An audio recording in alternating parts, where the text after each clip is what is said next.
Welcome back to Book Talking, where I help you find your next read. My name is Lauren, and this week we have 5 amazing picture books in which the main character is an animal.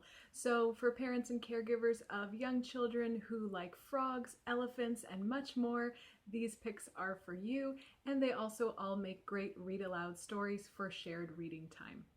First up, we have one of my favorites, Found by Selena Yoon.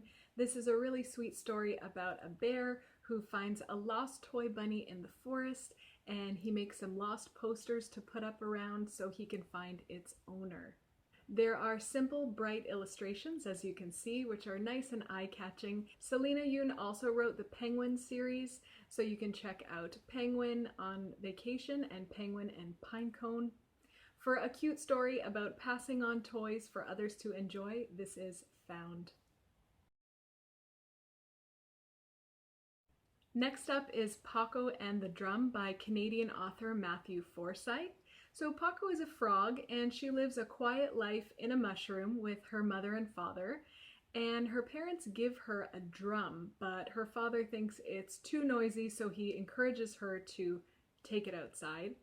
And when she goes into the forest, she finds other animals who are also playing instruments, and a very loud, very big animal musical parade is formed, and they make their way back to Paco's house. For fans of the clever deadpan humor found in John Klassen's books like I Want My Hat Back, this is the story of Paco and the Drum. Next up, we have The Crocodile Who Didn't Like Water by Gemma Marino. Little Crocodile is not a lot like his brothers and sisters. While they go off to swim club and have fun playing, swimming, and diving, Little Crocodile tries it out, but he does not like the cold, wet water. But he is very brave, and he does try a few ways to help him get used to the water, but it just doesn't work, and eventually something very strange happens. But that's all I can tell you. It's a picture book with a twist. For fans of Not Quite Narwhal by Jessie Sima and stories about not really fitting in, this is The Crocodile Who Didn't Like Water.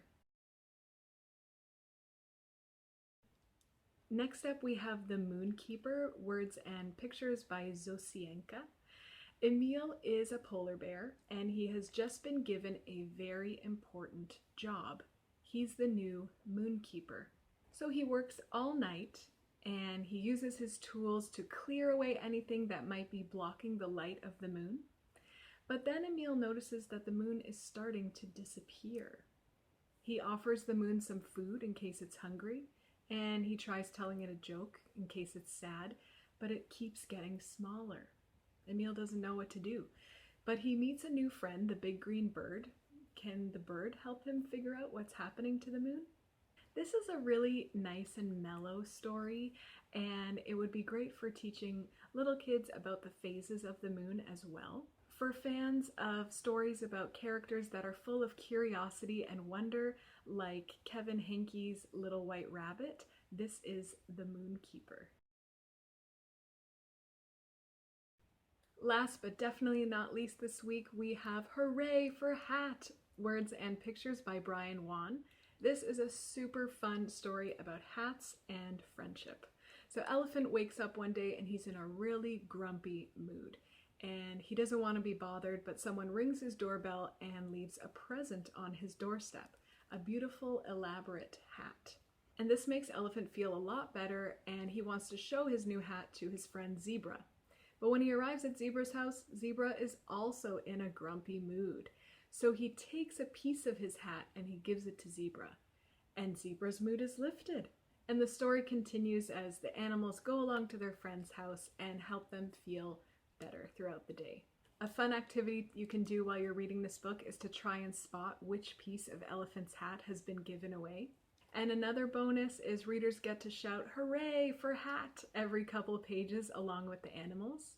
If you or someone you know is in need of getting some help out of a grumpy mood, or if you're a fan of books about other grumpy characters like Grumpy Bird by Jeremy Tankard, you can check out Hooray for Hat. Thank you so much for joining me this week. You can check out all of these items and much more at Aurora Public Library, and we'll see you next time. Happy reading!